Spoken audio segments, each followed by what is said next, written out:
My name is Michael Guyad, publisher of the Lead Lag Report. Joining me for the hour is Rob Henderson. Rob, I came across your profile, seeing other very smart people following you, looked into your background. I thought this would be a really interesting conversation back and forth we'll have here. But for those who are not familiar with your story, which is really quite amazing, talk about just who you are, how did you grow up, some of the different things that you've seen, and what are you doing today? Yeah. Thanks, Michael. It's great to be here. And so currently I am a doctoral candidate in psychology at Cambridge. I'll be defending my PhD thesis in a couple of weeks. I'm also a faculty fellow at the University of Austin. And before this, I studied psychology at Yale as an undergrad and worked as a research assistant at a Yale psychology lab. But before entering these universities and sort of indulging my curiosities in psychology and human nature, my life was a lot different. I was born into poverty in Los Angeles and grew up in foster homes in LA and all around California. And I fled as soon as I could. So, I was 17. I barely graduated high school. I enlisted in the military right after. And fast forward a few years, sort of got my life together through that military experience and went to Yale in the GI Bill.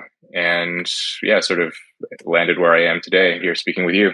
Okay, and you've seen all kinds of different in that life journey, different classes, different aspects of how to live and different parts of society. Talk about some of the things that you learned at a very young age from these different places that you grew up under. Yeah, I mean, I had a strange trajectory, and I've had some experience living in, each social class in America. I mean, I started out probably about as poor as you can be in a sort of modern developed country, living in, the slums in LA, and then sort of bouncing around different foster homes with, some of these houses had 10 kids living in them. And there wasn't always enough to eat, and there wasn't a lot of attentive care and so on. And so, I mean, from that, I was adopted and sort of lived in this working class family, and then left and joined the military. And so I had some sort of experience with working class and sort of middle class families and people too. And so by the time I got to Yale, I'd noticed that there were some sort of sharp distinctions in the opinions that I was hearing from the people around me compared to the people that I had grown up around and the people that I had served with in the Air Force. And that led me to come up with this idea of luxury beliefs. Those experiences alongside, by the time I got to college, I was reading some old school sociology, Thorstein Veblen's Theory of the Leisure Class, and this book called Distinction by this sociologist Pierre Bourdieu, and Paul Fussell in his book on class in America. And so I started to realize that, there's a sort of a class and status element to many of the social and political opinions that people express.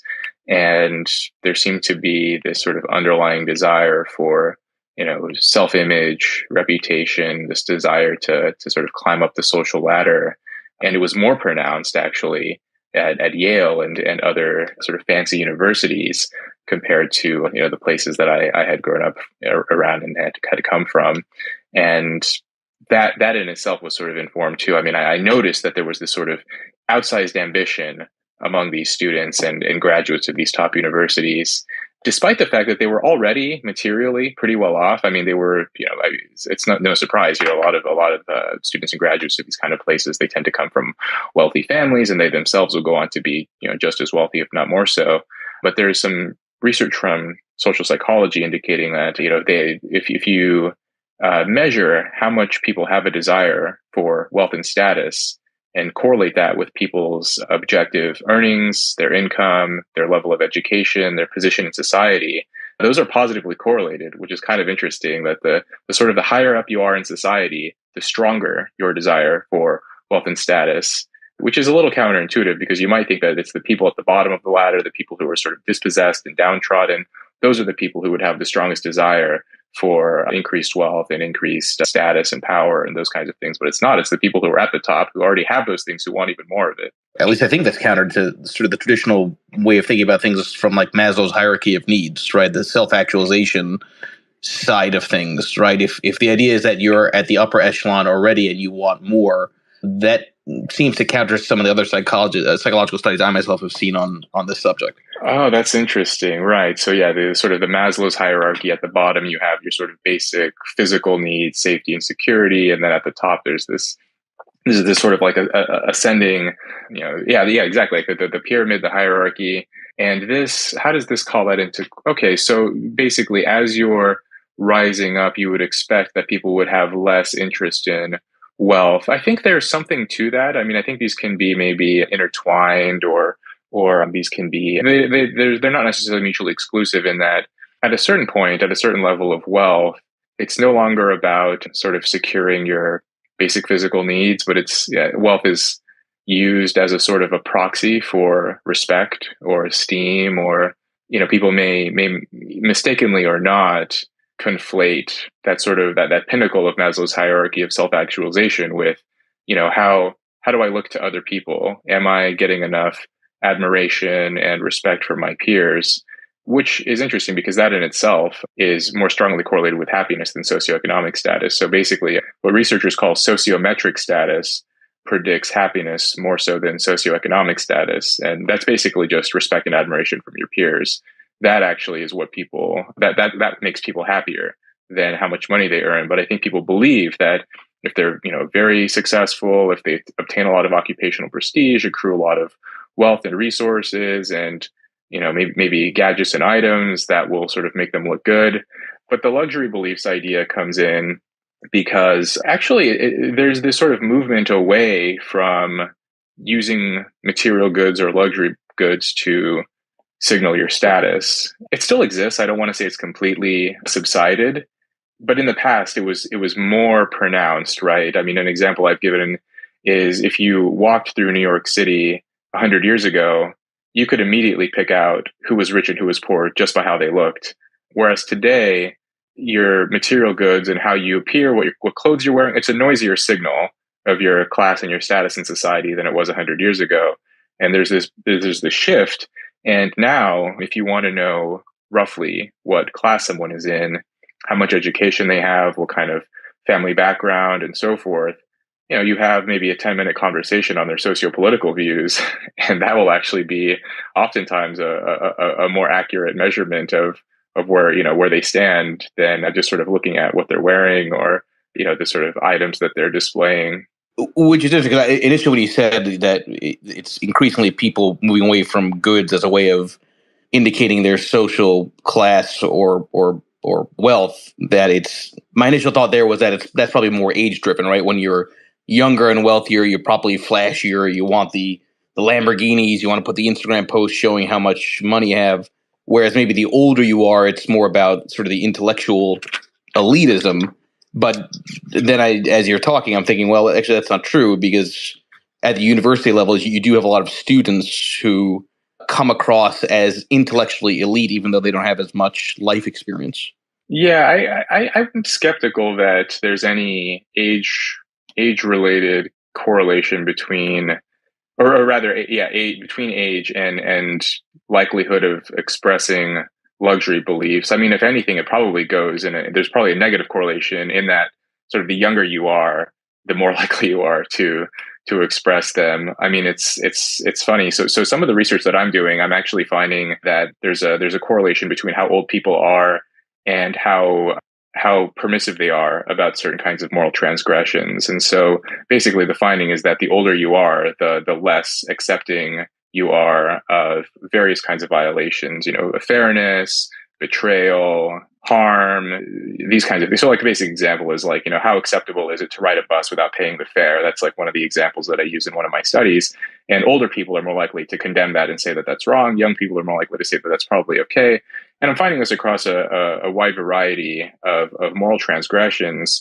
And when I present this work, a common reply that I get from younger graduate students, especially, is okay. So you're saying that old people have the basically like stricter attitudes about morality, but how come it seems like younger people care more about what would it be like the climate or something like that, or about certain kinds of social movements, or attitudes around policing or something like that? And then suddenly, younger people are the ones who are the sort of the most strident and the most willing to condemn the people who disagree with these moral stances. And these are good points because the items that I use in my studies are sort of conventional moral violations of things that are kind of like unrelated to anything political or topical, whereas the things that young people care about are much more sort of closely linked to the issues of the day, or whatever will sort of boost their status among their peers.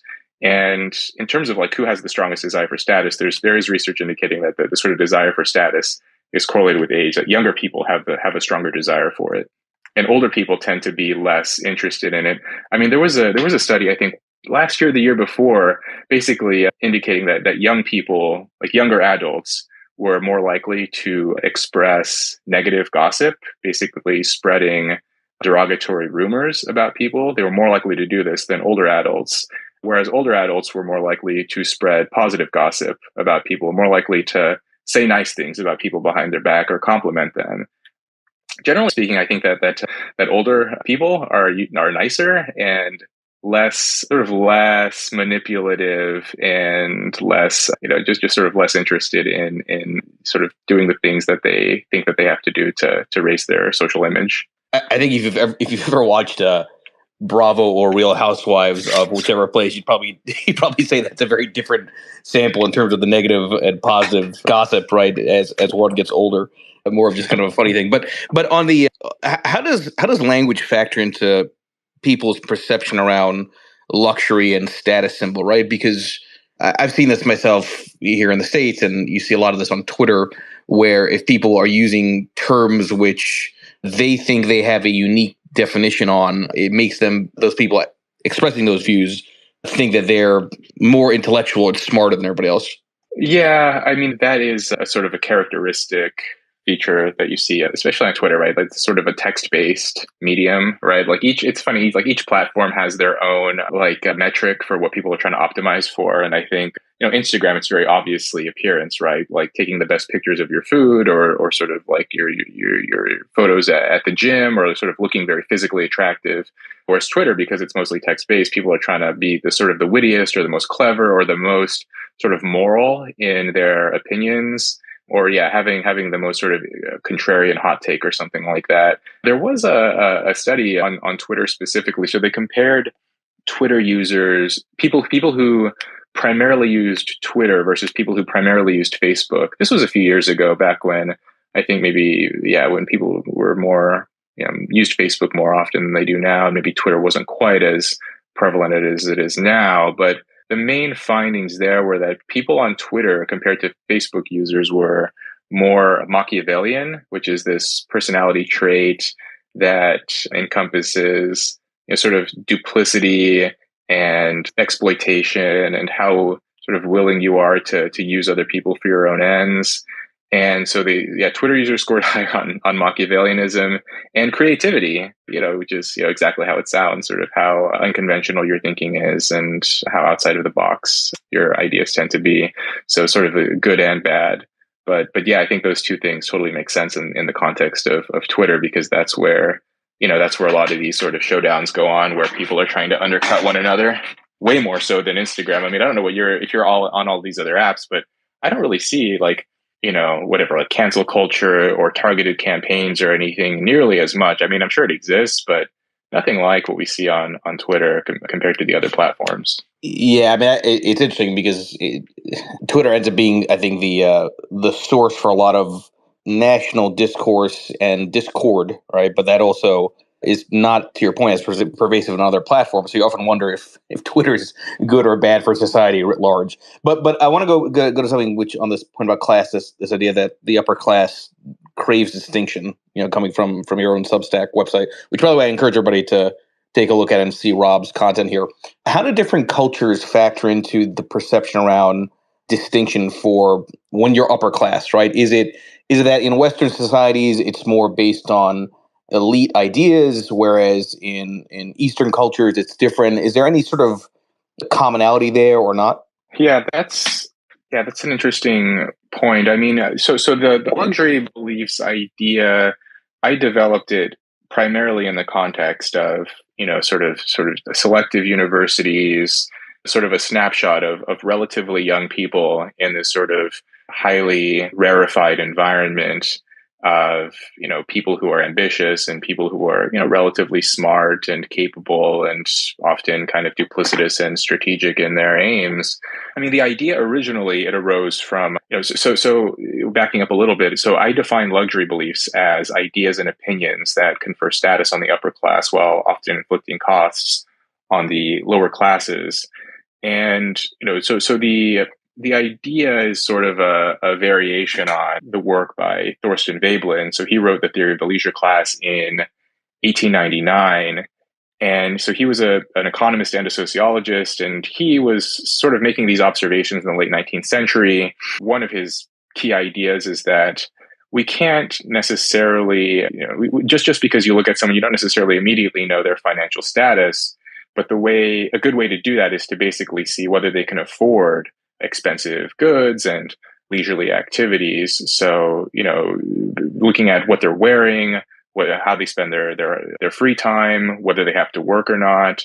And so back in the day, that was, 100 plus years ago, people exhibited their position in society through, delicate and restrictive clothing.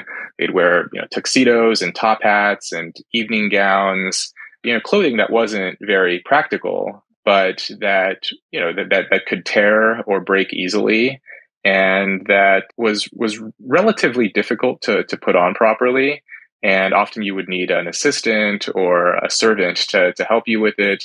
And even things like, especially back then, right? Like how to tie a bow tie was something that, you had to be trained to do from childhood. Today you can get like one of those sort of pre-tied ones, or even like me, like I remember the first time I tried to tie a bow tie, I just went on YouTube and just watched someone else do it. And, I think a lot of people, do things like that now. But back then you really had to sort of, the things that you could do, that it signaled what you learned, what kind of family you came from, and so on. And those ideas were basically about how you converted economic capital into cultural capital, right? How do you take a lot of money and then indicate that you have it without sort of, displaying your bank account balance all around with you?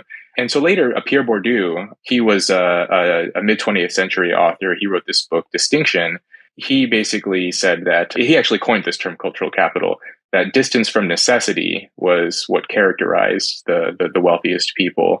So, and this kind of goes back to the earlier point that you'd made about Maslow's hierarchy.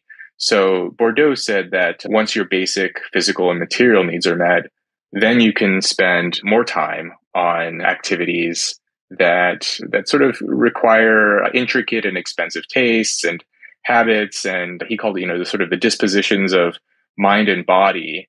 And these are the things that obtain distinction. So at that point, when he was writing, he spent, like page after page in his book about the ways that people talk about wine and art, and even the language about how, if you visit an art museum, if you know how to like talk about the painting and the era and the, what you know about the artist and their background and so on, all of those things indicate what your position is in society, because you have to come from a certain kind of family and have a certain kind of education in order to talk about art in this sort of elevated way.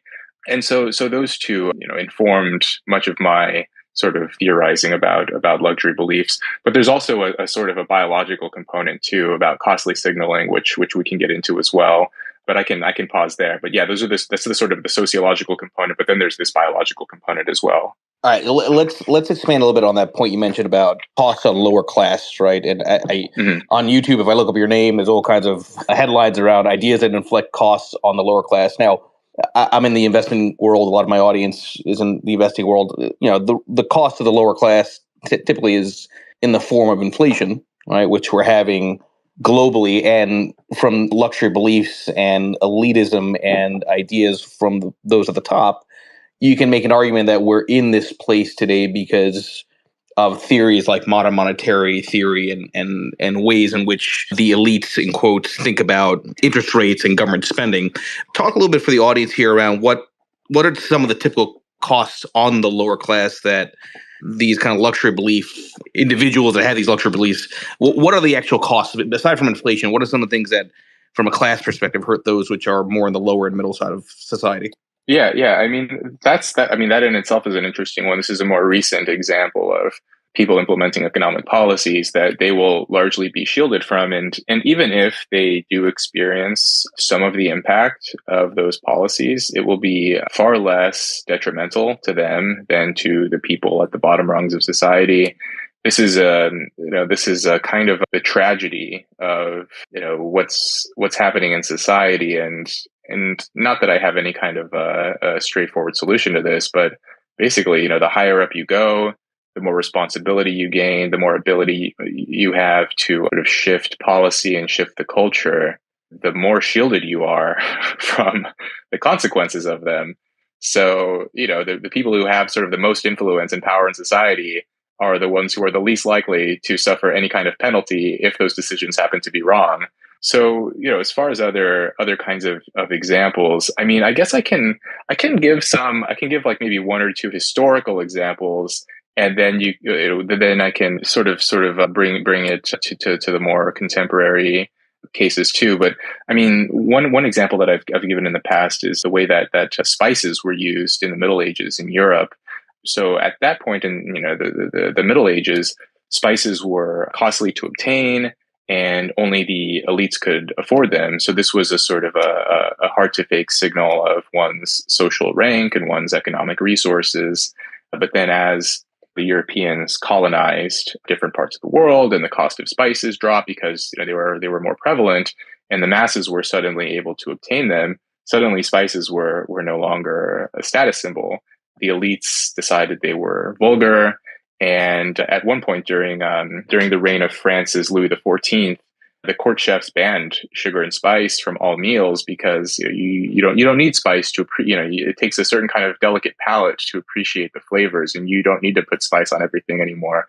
So this is sort of how this thing that initially started as a belief and then gradually sort of trickles down, and then it's no longer a statusful activity. But a more contemporary example was the defund the police movement. I came up with this luxury beliefs idea in 2019, and I would have never guessed that within less than a year, like one of the most sort of surreal examples of a luxury belief is defund the police. Or at one point, people were saying abolish the police. There was that famous op-ed in the New York Times that said, like, yes, we literally mean abolish the police. And I found some survey data from YouGov showing that Americans in the highest income category are the most supportive of defunding the police, and the lowest income Americans are the least supportive. So this is one of those beliefs that, if you're an affluent person and you live in a gated community and you earn, you have a high income and maybe you can afford some security, you can defund the police all day and then you can just hire. There was a story out of Chicago a few months back of, some of the affluent neighborhoods hiring off-duty police to patrol their neighborhoods because crime was getting, suddenly it started to affect some of the wealthier people in that city.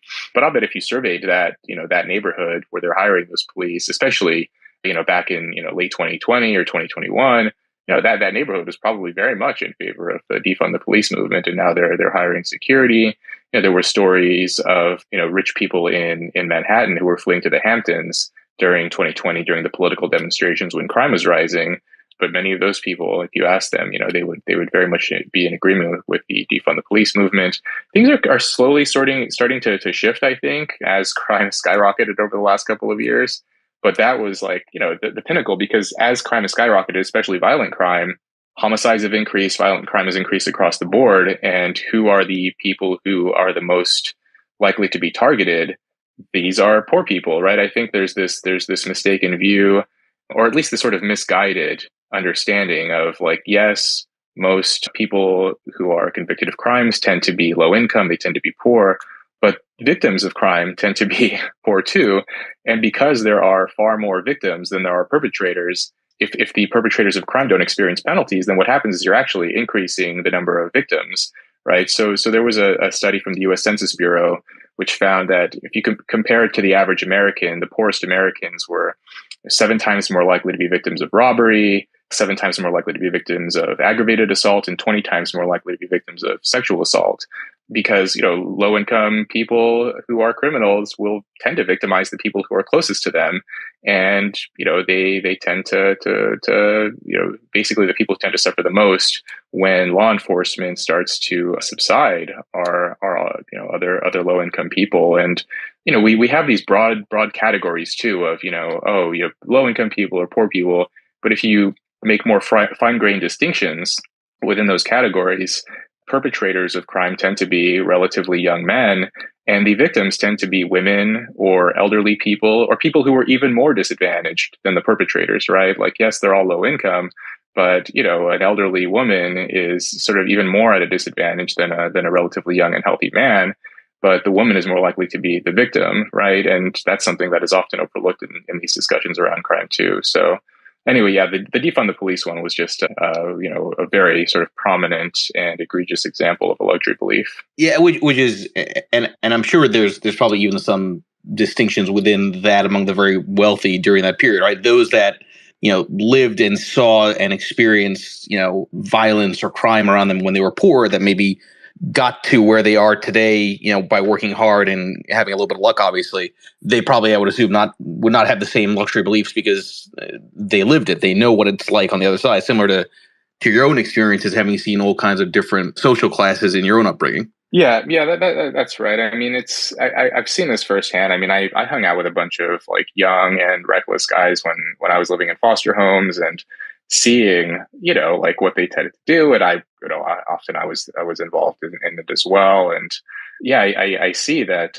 I mean, I don't understand. Like, there's this interesting, I guess, sympathy or I don't know if it's because that's like the people who commit the crimes or the people who seem desperate enough to break the law.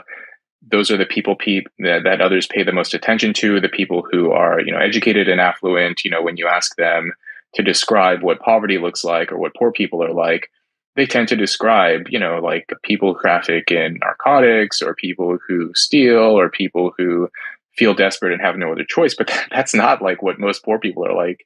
Most poor people like work low income jobs and struggle to help themselves and their families and provide for their loved ones. And like, that's like the vast majority of poor people are not criminals. They never get involved in the criminal justice system. Like, even, like it's just I guess like the way that poor people come to become prominent in the minds of the educated and the affluent is through the legal system, whether through media or through pop cultural depictions. Well, I was going to say, it's probably more that, right? I'm going to assume it's probably more the availability heuristic, right? It's like, this is what people perceive because that's what TV shows show. That's what movies show. Yeah, that makes sense to me because like it's just not that exciting to watch a TV show about, a guy making $11 an hour, struggling to make ends meet and taking care of, his loved ones or something, or, it's just not that exciting. But, if you see a guy who's, financially I'm thinking of like Walter White in Breaking Bad, right? Or like, a school teacher who's barely making ends meet and he decides to become a drug trafficker. Like, that's much more interesting, exciting. And, and it makes sense to us, like, oh, this guy's down on his luck and he decides to break the law. And like, this is why society is broken and messed up. And we're not seeing, the countless other cases of, school teachers who are struggling and making it work and have no need to break the law to get by. Let me reset the room for the remaining 27 minutes here. Everybody here, please make sure you follow Rob Henderson on Twitter. Rob, I know you also have a book, I believe, that's coming out. We'll touch on that, but make sure you follow him here again. If any of you want to ask questions, keeping this focused around these ideas around luxury beliefs or anything else, just click on that bottom left mic request button. I want to pivot a little bit, Rob, to propaganda for a moment, because propaganda is pervasive in every society based on whoever is in power. First, and I know you've written about this, first for the audience, let's define propaganda properly and talk about how the role of propaganda has either changed or been magnified in an increasingly divisive world. Oh man, that's a tough. So just the straightforward definition of propaganda. I mean, I think it's widely understood to be the sort of spreading of information. I think it has negative connotations, but often propaganda can be true. So I guess it's a sort of the spreading of information in order to promote a narrative. And the information contained within the propaganda, it can be true, it can be false, but each sort of example or a case in which propaganda is used, it's all sort of in the service of some sort of goal in mind, some sort of point of view or perspective. So it doesn't necessarily have to be false, but it is sort of a way to influence others and to change minds. And so yeah, although it has that sort of negative connotation of, people are spreading propaganda, people are lying to change minds or brainwashing people, sometimes propaganda can be true. But propaganda, I mean, it interests me because, as you said, like every society uses it, except ours, of course. Our society doesn't use any propaganda at all. That would be ridiculous. But there was a paper that I read titled "Propaganda as Signaling" by the political scientist Haifeng Huang, who I think I want to say he's at UC Mercer in California. But so his the point of his paper was fascinating to me because it was a question that I had asked myself, and I think a lot of people ask themselves, which is like, often like you know propaganda when you see it. So who on earth could possibly be persuaded by this? And so he opens his paper by asking, why do authoritarian governments engage in propaganda when citizens often know their governments are propagandizing and therefore resist, ignore, or deride the messages? And it's an interesting question, right? So what is the purpose of propaganda then?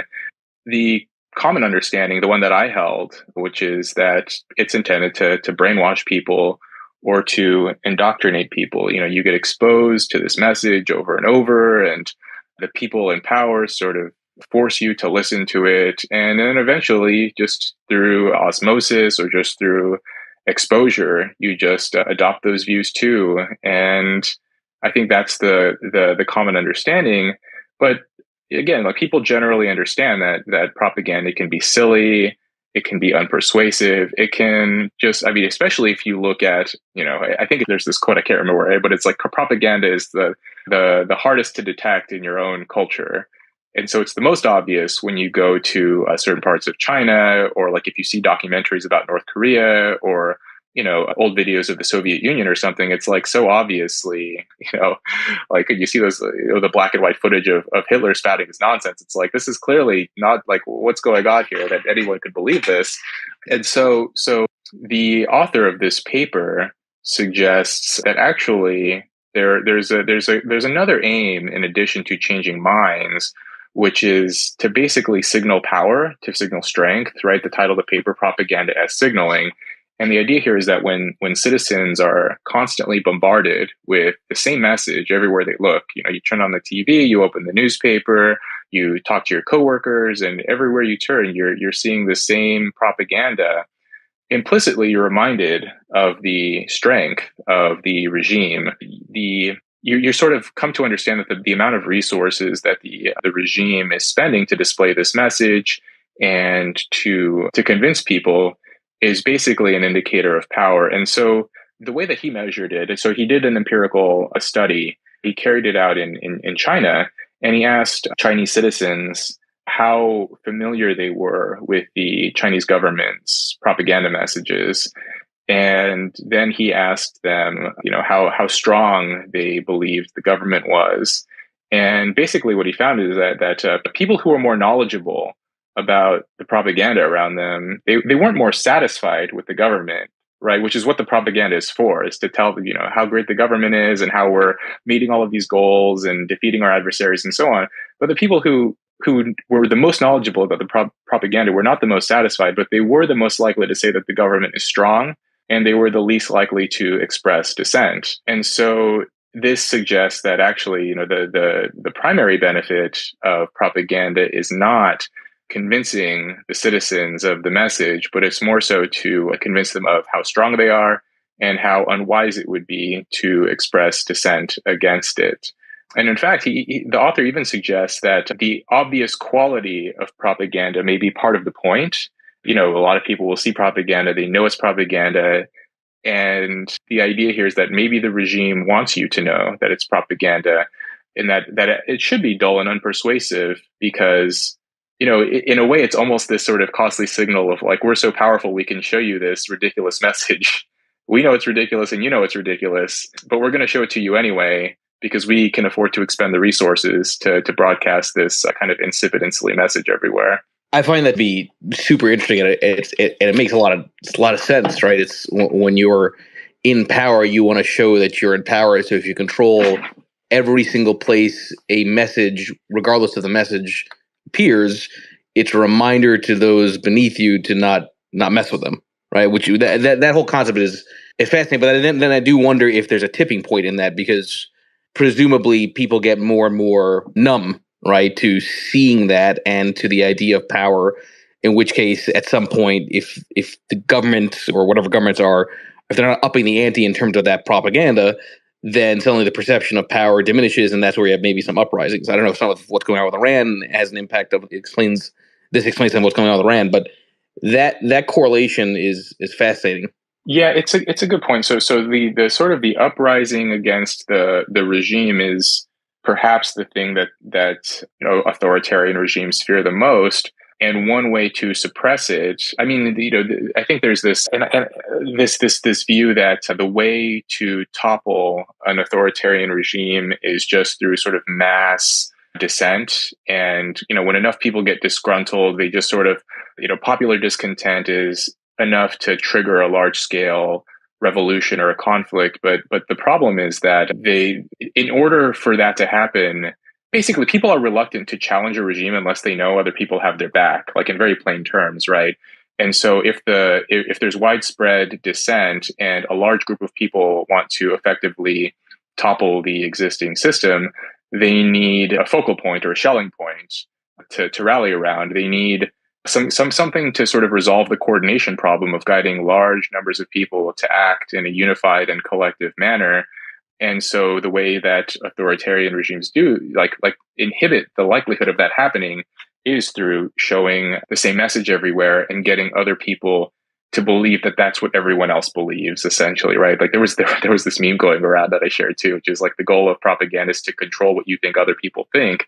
And it's actually that, I mean, there's a lot of truth embedded within that. And that's what this propaganda signaling paper suggests too, is that, the fact that you see everyone else seeing this message, you don't know which of them believes it and which one doesn't. And you also know that if you were to question the propaganda, you don't know how the other person's going to react. You don't know if they believe it or not. And, especially in like North Korea, for example, if you were to say like, hey, I don't really believe this nonsense. Do you believe it? Like that could, that person could then inform on you and that could be the end of you. Right. And so the propaganda is everywhere in part to inhibit people from forming sort of this collective and unified whole to challenge the existing system. And so yeah, this is and it appears to be an effective means because, it's sort of in every authoritarian regime, eventually propaganda starts to take weird twists and turns to the point where people are lionizing and glorifying the great leader and saying that he has superpowers and is the greatest thing since sliced bread, because no one like the best way to sort of signal your loyalty to a regime is to sort of outdo everyone else and to sort of continue to up the ante, that if people think X, you think X plus one, because you are so devoted to the movement that no one can call your motives into question if you say, yeah, not only do I agree with the movement, but we should sort of double down and triple down on it. Super interesting. Let's get some of the audience up here. Yeah. I mean, it's a good question. I mean, I think that there is this, I don't know if it's an explicit or just sort of an implicitly agreed upon norm among, especially like upper middle class professionals, to create these barriers around preventing competition. I read this story a few years ago. I think it was in Slate, where some group, I think it was in the US, someone wanted to start like this teeth whitening business. And the local dentists got them shut down, saying that you need these certifications and these licenses, and you can't just, whiten people's teeth without, a dozen years of college and dentistry and all of the other sort of educational hoops you have to jump through. And so I think there is that element of it. I mean, I'm sure like many people listening have read Brian Kaplan's book, The Case Against Education. And I think, I'm more or less persuaded by it that there's this sort of educational arms race where, I mean, it's funny, like if you look at the sort of growth in the number of bachelor's degrees. So in the 1970s, only 13% of Americans had bachelor's degrees. And today it's around 35% of American adults over the age of 25. So it's still like relatively small group, but it's, far larger than it was 50 years ago. And yet, there's this piece out of Bloomberg that just came out indicating that the unemployment rate among young college graduates is actually higher than the average. So it's like, okay, so now more and more people are going to college, but then, your competition becomes other college graduates, and suddenly that degree isn't worth as much anymore. Like the degree is to some extent only valuable if other people don't have it. And so now that everyone is getting it, there's this sort of educational signaling race. Something like half of young college graduates work in jobs that don't require a college degree simply because there's such a surplus of people with degrees applying to white collar positions that now some of them are applying for jobs that don't even require the degree, which to some extent, that's just, it makes sense. So yeah, I generally agree that, education has become, to some degree, it's become a racket. And, this was something that I didn't really know before I entered college, just what, like the dynamics of it and how important it was to people. And, later on, like as I became a little bit more sort of interested in and I guess savvy enough to read the research and to draw my own conclusions. There's research indicating that your level of educational attainment has zero predicting power for future happiness and life satisfaction. And the researchers of those studies suggest that the reason is because educational attainment tends to raise your expectations. So as you acquire more education and get more degrees, your expectations for how your life will go, your aspirations tend to rise. But the likelihood of actually meeting them, you often tend to fall short. And so that mismatch between what you think your life will be now that you have this degree and you have all this education and so forth, like your outcome actually tends to fall short of that. And this to some extent explains why people, why education has no correlation with happiness. And this is also true for your college rank too. So if you just look at college graduates, people who go to higher ranking universities are no happier than people who go to lower ranking universities for a variety of reasons. I think one of them was it had to do with free time. Basically people who sort of obtain more education and go to higher ranking schools think that in the long run they're going to have more. They're going to earn more, they're going to have more free time and so on. But actually what tends to happen is like, yes, they earn more, but they're actually working more hours and spending more time on the job, and especially jobs that maybe they don't like very much. And so in the end, the sort of effect on happiness tends to sort of be zero. What's interesting about that discussion is that's probably why there's a labor shortage in things that are related to basic trade, right? Like plumbers or electrical engineers, whatever it is, because there's been such a focus, and maybe this is part of the luxury beliefs, on education and the elitism of being around very other smart people, that you skew the labor force more towards that type of a workforce as opposed to, the things that we do need day to day that people do call on where there's a shortage of skilled labor from that perspective. Yeah, that's interesting. I've heard that. So that reminds me of, these reports of shortages in certain like trade occupations, right? Like I've heard that there's like shortages, like if in certain cities, if you need like a plumber or a good electrician or a reputable contractor or something, like you can, be on the line for weeks or months trying to find someone qualified because, a lot of young people who may have taken that route end up trying to go to college. But then, I think there's also this, there's this sort of unfortunate byproduct of the preoccupation with college, which is that, if you look at the statistics for dropout rates, they hover somewhere around 40 to 50% of people who enroll in bachelor's degree programs never complete them. It's like flip a coin. Like if you step foot on a college campus for a bachelor's degree, you can flip a coin about whether you'll finish or not. And a lot of those people, they drop out after having taken out loans and now they're in debt, and and maybe they become disgruntled with education and they don't want to undergo more training. And, if they had started out when they were, right after high school at, 18 or 19 to obtain some kind of certification in a lucrative position outside of the college system, then they may have in the long run been better off. But, the people who make education policy tend to really like school. They did well in school. They got a lot of education and think that that's what everyone else should do. And that's not necessarily the case. Yeah, no, definitely interesting. There's a question I got. I'll repeat it here for you, Rob. Which is actually interesting, sort of if you've seen any studies on if older people see truth as more objective than subjective. Right, which kind of goes to rigidity of a viewpoint. And then corollary, or second question to that is if younger people see happiness as a function of subtraction, not addition. Any studies or anything that you've seen that kind of hits on those two? Yeah, those are both very interesting questions. I mean, okay, so on the first point about whether older people see truth as more subjective or objective, I mean, so my area of study is primarily moral psychology. That's what I research for my PhD, and so a study that comes immediately to mind is the study. I think it was in the 90s. So for what it's worth, but the study basically found that older people are more likely to believe in objective moral truths than younger people. So this is specifically with regard to morality. I mean, which I guess is kind of what maybe that's what the question is getting at anyway. I mean, I think if you asked old people and young people, like, does gravity exist? Like, what happens to me if I jump out this window? Like, probably there will be like a general consensus.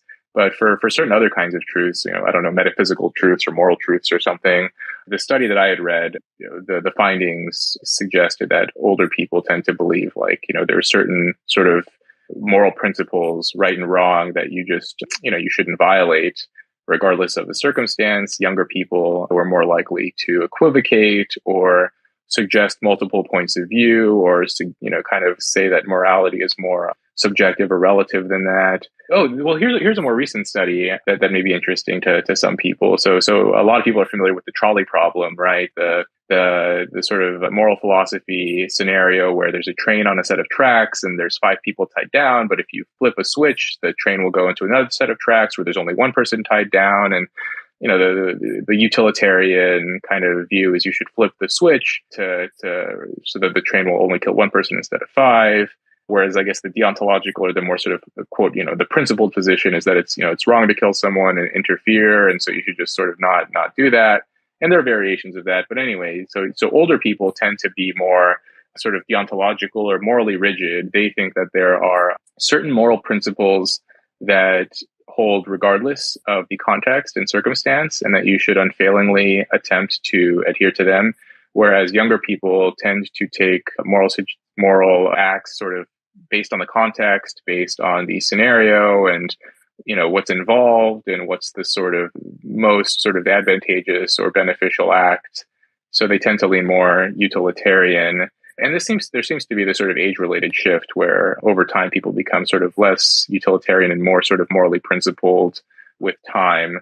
So yeah, but those are the only sort of studies I'm familiar with as far as like the age and the question about objective versus subjective. All right, and then just maybe for the final couple of minutes, Rob, because I know you're writing a book or it's soon to be published. I'm just curious, what's the subject matter of that book? When's that going to be published? Any thoughts on that would be great. Yeah, so I have a book under contract with Simon & Schuster. It's a memoir of my experiences growing up in foster homes in LA and sort of my unusual and indirect journey to higher education and the lessons I learned along the way, my experiences in the military. One thing that I wanted to do with this book was, I didn't want this to be the kind of like a book to be used in the service of like, oh, like this guy made it, so, anyone can do it. Like, I'm very much aware that I am, like my outcome was anomalous and kind of an aberration. So a lot of the book I also spent writing about my friends, friends from foster care, friends from high school who also grew up in similar circumstances as me, and where their lives ended up too. So, I mean, the book is primarily about my own sort of background and story and so forth, but I also spend quite a bit of time outlining what happened to them. And that's sort of like my sort of unusual and sort of happy trajectory, I guess. And then my friends who had a sort of a more typical and less fortunate outcome. So yeah, be on the lookout for that. It'll be out next year. I don't have a set title yet, but I'll announce it on Twitter and everything once the pre-order is available. That's fantastic. Everybody here, please make sure you follow Rob. Rob, really do appreciate the conversation. Usually I do these conversations around markets and investing, but I like to switch it up with topics like what we covered here. So appreciate your knowledge, everything that you brought to the table. Everybody, thanks for joining and enjoy the rest of your day if I don't see you. Thank you, Rob. Appreciate it.